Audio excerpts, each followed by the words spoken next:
Ya, Assalamualaikum warahmatullahi wabarakatuh. Selamat pagi semua siswa-siswi kelas 8, 4, 5, dan 6 SMP 17 Depok.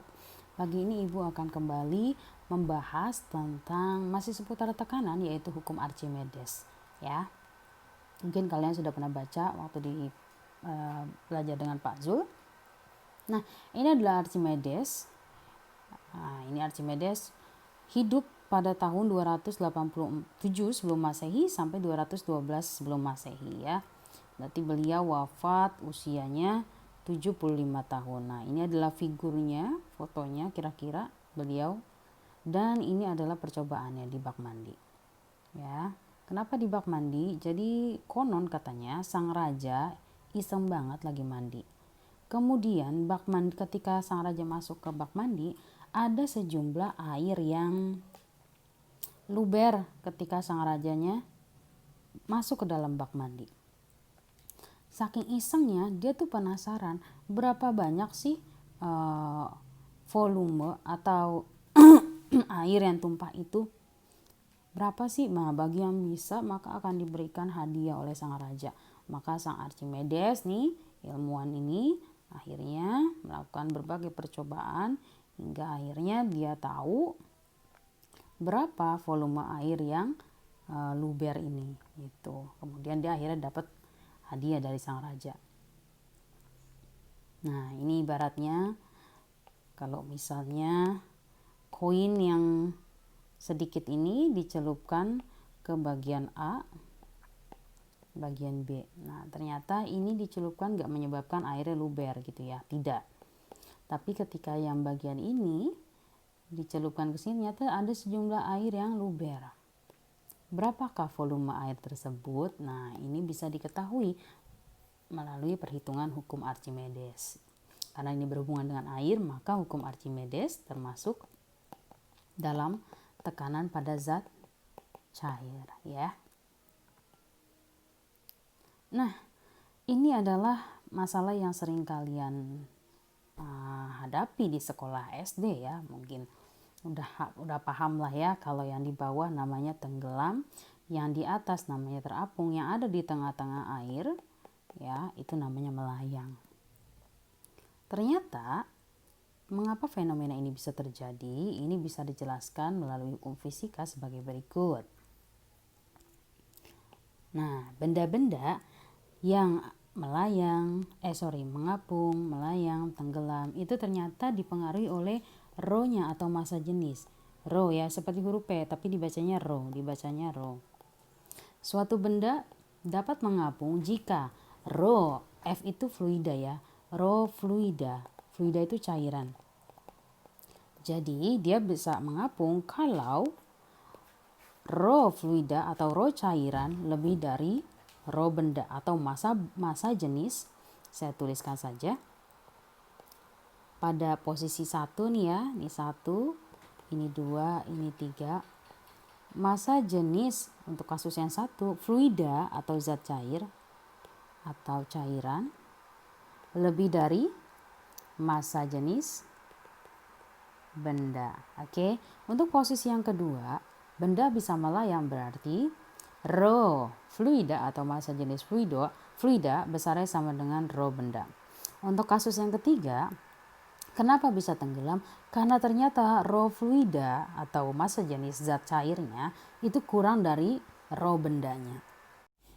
Ya, selanjutnya bagaimana sih bunyi hukum Archimedes itu sendiri? Nah, bunyinya seperti ini.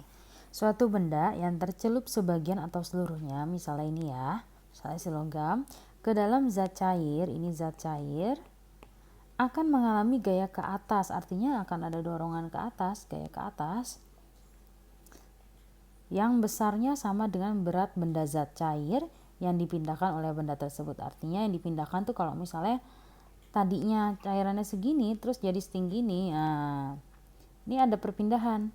Besarnya berat zat cair yang dipindahkan itu, ini beratnya sekolom ini, nah, sama dengan besarnya gaya atas yang dialami benda. Jadi ada gaya ke atas yang mendorong si logam sebenarnya.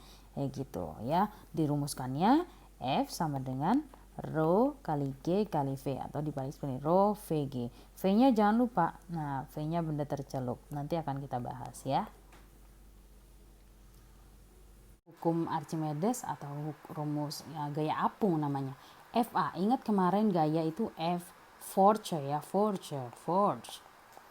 A itu apung lah. Nah, biar gampang. Jadi gaya apung FA besarnya adalah rho. Ingat ya, rho. Kalau P-nya agak miring itu rho. Nulisnya kayak gini nih, tuh. Ya, rho zat cair berarti kalau misalnya ada dalam sebuah wadah, nah ini nih zat cair. Ini misalnya benda nih ya. Ini misalnya benda A. Nah, ini rho zat cair berarti ini. Rho zat cair dikali VB volume benda nih si A nih. Tapi VB-nya itu yang tercelup. VB yang tercelup. Bu Dwi gambarkan. Misalnya dalam sebuah wadah. Ini air. Kemudian ada balok setengah tercelup, setengah terapung. Yang mana yang dinamakan VB atau volume benda yang tercelup. Di sini saya beri nomor. Di atas ini nomor 1, ini adalah nomor 2. Maka yang dikatakan volume benda tercelup itu hanya sebagian, yaitu di bagian 2 saja atau yang terkena air. Sementara bagian 1 itu artinya volume benda yang tidak tercelup. Kita tidak pakai data yang mengapung ini ya, yang di arsir merah ini nomor 1, nomor 2. Yang kita pakai adalah nomor 2 karena volume benda yang tercelup berarti yang terkena air. Kemudian G, gravitasi seperti biasa berapa besarnya kalau tidak diketahui, selalu 10 meter per second kuadrat. Ya. Sebenarnya dalam dunia internasional itu G itu sebenarnya 9,8. Tapi karena ribet banget nih ada komanya, maka para ilmuwan sepakat dibulatkan menjadi 10. Oke. Sekarang kita lihat contoh soalnya. Di sebuah akuarium mungkin ya, ada benda pink yang setengah bagiannya tercelup, setengah lagi ada di atasnya ya, lebih kecil dari setengah ada di atasnya. Diketahui massa jenis air berarti yang biru ini loh cairan ini. Nah, gaya gravitasi 10. Volume benda yang ini, yang atas, ini tercelup atau enggak? Ayo, yang atas nih. Nah, ibu kasih warna kuning yang atas. Ini tercelup enggak? Volume benda tercelup? Bukan. Yang tercelup adalah yang bawah. Ya. Pertanyaannya di sini belum tertuliskan. Berapa gaya apung? Gaya tadi singkatannya F ya kan? Force. Nah, force. Apung. FA. Rumus FA apa tadi? Kita lihat lagi ke belakang kalau lupa. FA. FA adalah rho cair volume benda tercelup kali gravitasi. Ya. Atau sebenarnya gampangnya gini. Rho GV. Rho GV. F adalah rho GV. Nah, sekarang kita balik ke soal. FA adalah rho GV. Kenapa ini ada C? Artinya volume yang tercelup. Nah, gitu ya.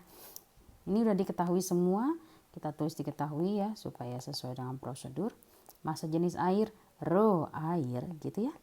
1000 kg per M pangkat 3. Gravitasi 10 M per S kuadrat. Volume ini kita tidak pakai itu, kita yang pakai yang tercelup. Volume celup adalah 150 meter pangkat 3. Yang ditanya adalah FA atau gaya apung. Jawab di sini ibu tulis. Jawab di sini. FA rho air berapa? 1000. Tulis 1000. G 10. Volume yang tercelup yaitu yang bawah nih. Nah, yang ada di air, yang nganain air yaitu 150. Jadi jawabannya 150 tuh 2. Jadi FA adalah 1.500.000 Newton F. Seperti itu ya. Oke. Semoga bisa dipahami. Nah, setelah mengetahui tadi rumusan hukum Archimedes Bagaimana sih sekarang pemanfaatan hukum Archimedes itu? Nah, salah satunya adalah pemanfaatan hukum Archimedes pada apa ya nih?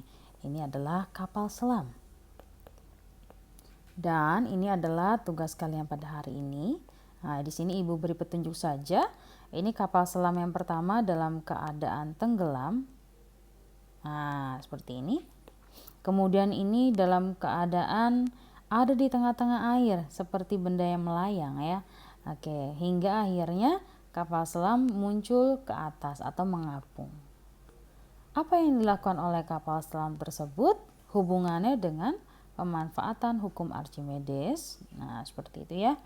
Lalu tugasnya apa? Jelaskan